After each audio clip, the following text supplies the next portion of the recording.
So we were actually contemplating on what would be a really good topic for this session, and we decided that we'd talk about social media and how to inform your kids about the effects of social media without coming across as being too controlling or overpowering over the whole issue. So, yeah. I think this is our first video back together, like in the same one. Yes. So let me take us back to when Aaliyah was about 15, I think. 15 or 16. 15, I think. She asked me if she could have Facebook. Do you remember that? I think I was, year 9. I think year 9. And I said to her at that time, no, I actually don't want you to have Facebook. But I didn't come out directly saying it. I said, look, I asked her why. I said, you speak to your friends at school, you have a lot of interaction, you communicate, you've got a phone, you speak to them outside of school. So what is the need to sort of, I was trying to get her perspective on why she wanted like your Facebook. First question was, why do you need it? And then instead of being like, oh, because I want it, I just really thought about it. I was like, why do I want it? Like, what's the need for it and everything? And I was like, I don't really have a need for it. It was just like, I thought I should have it because everyone else had it. But then I was like, wait, I don't actually need it. And I remember back at that time, my biggest concern was that, I understood that kids were looking for so much validation outside of themselves, that it's such a source for that. It sort of encourages that whole, look, I want you to like my photo, or look at this, or look at that, and you get lost in that space. So I was aware of that at that time, and I was glad I sort of pulled it up, and I said, look, no, when you learn to, remember this, I said to you, when you learn to pat your own back and appreciate yourself, then you can have Facebook. So you let me know when you feel you're ready for it, remember? And you took that on board, you really did. And now that I know more of the effects and all the algorithms that go into all these kind of, Facebook, Instagram, and all the social media platforms, I'm so glad that I actually had a little bit of awareness back then to sort of hold you back, not stop you, but sort of pace it out. I look at Zarava, who's 7, Ria, who's almost 16. Even I've done that with both of them, with especially social media and stuff.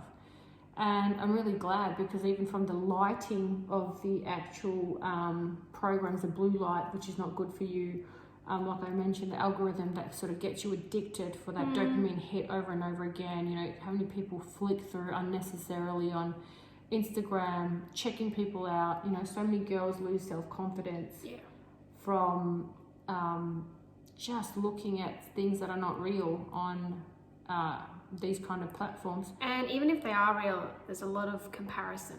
Like, oh, do I look as good as that? Or, should I be having that? Should I be doing that? Oh, look at her, she has this, I don't.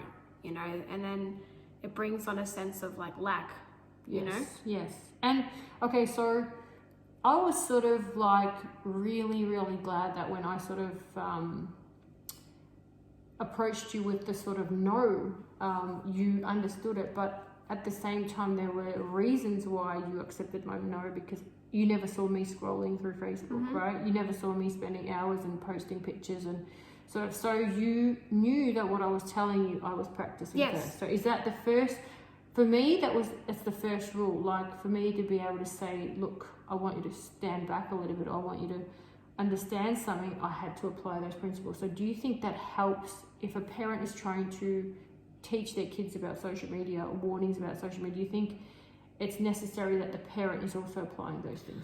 100%, because I know some friends or some people I knew in the past that even though their parents said no, they still got it behind their parents' back. Why? I feel because, first of all, I think the main reason was the kid didn't understand why, and it would have been coming across as controlling. So that would have been like an outlet, or the parent was doing the exact same thing. So the kid must have thought, well, why not? Why can't I? There was no reason to stop them from doing that. Whereas me, I was like, what struck me the most, what you said, was that you learned to pat yourself on the back first. And I was like, you know what, I want to pat myself on the back first. There was a motive for me not having Facebook compared to the motive of wanting Facebook, which was a lot greater than having Facebook. And I was like, you know what, I'd rather learn, become mature enough for it if I wanted it. And then I came to a stage or an age where I was able to have Facebook, and I remember specifically telling you, I don't want Facebook anymore. My friend showed me what it was. I never really knew much about Facebook because it just didn't go into that. But once I found out, oh, you know, this person's this person's that, or what this person did, there's every status, what you even liked, just everything. I was like, you know what, Mom? I don't want Facebook anymore. Like, I learned for myself, and I feel like it's not good to just give a child everything straight away, and first let them discover for themselves. Don't be controlling because the child will want to do it more, but show them the reasons why not to. Guide them and say, look, this isn't right, this isn't the way just yet. First, give yourself some time to figure it out. Don't just be like yes or straight away no, because either way, it's not a benefit, you know? And I remember explaining to you that if you share every single part of you with everybody, including strangers, people you don't know, people you met at a party one time, and the same amount of information with your close family members, your close best friends, what's left of you? So I said, you know, understand that there is also beauty in keeping some things. Exactly. You know? Yeah.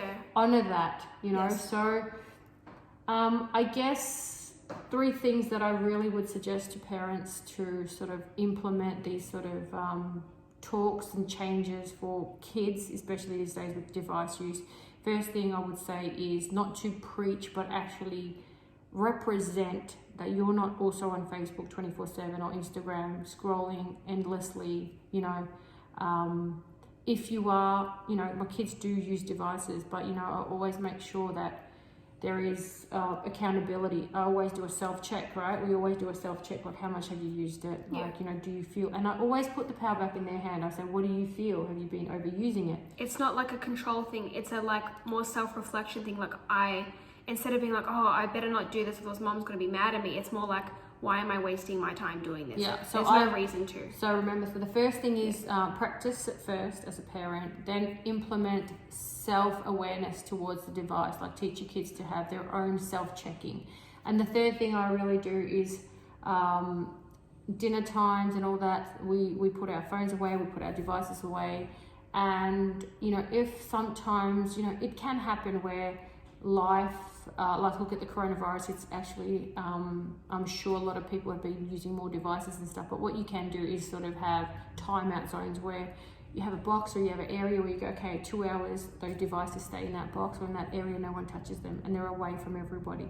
So you can actually implement those little changes within the house. You can explain to them why. You know, kids are so much more open to listening and learning. They are open to being educated about these things. It's on the internet. You've got access to the internet for a good purpose. You can show your kids, look, I'm not lying. I'm talking about these programs, these algorithms that are in these, you know, programs that will sort of get you addicted to it, or the likes that are not good for you, you know. So you can, as a parent, get educated yourself and also pass on that knowledge to your kids, you know, so they have self-awareness. Because if you don't have a reason, you're just going to come as controlling to the kid, and they'll probably be doing it behind your back anyway. Or find another outlet, because if the kid doesn't understand what you're doing, you may think, you know, I'm the parent, you should be listening to me. But then you give no motive for your kid to not want to do it themselves. So when they come to an age where you think they're allowed to do it, maybe it's still going to be bad for them because they're not using it in the right way. Absolutely. So I hope this video actually helped you guys. So like I said, quick recap. Do speak to your children about social media. Do not come across as bossy or, you know, overpowering. Practice what you preach first. Give them self-awareness, self-checking, you know, also self-check yourself, get them to self-check themselves, and have timeout zones, you know, and do not compromise at dinner time and other times. And if you can implement these 3 small things, you will see that, you know, you're already making a great change towards, you know, how you're sort of going to use these devices. Yeah. Thanks, guys. Thank you. I hope you loved this episode, and many more to come. Yes. So if you do, please subscribe to our channel, like it, and share it, because you know it's good to get this sort of message across. And let us know how it goes if you try doing these sort of things. please leave comments You and know, let us know. yeah. Thanks. Cheers.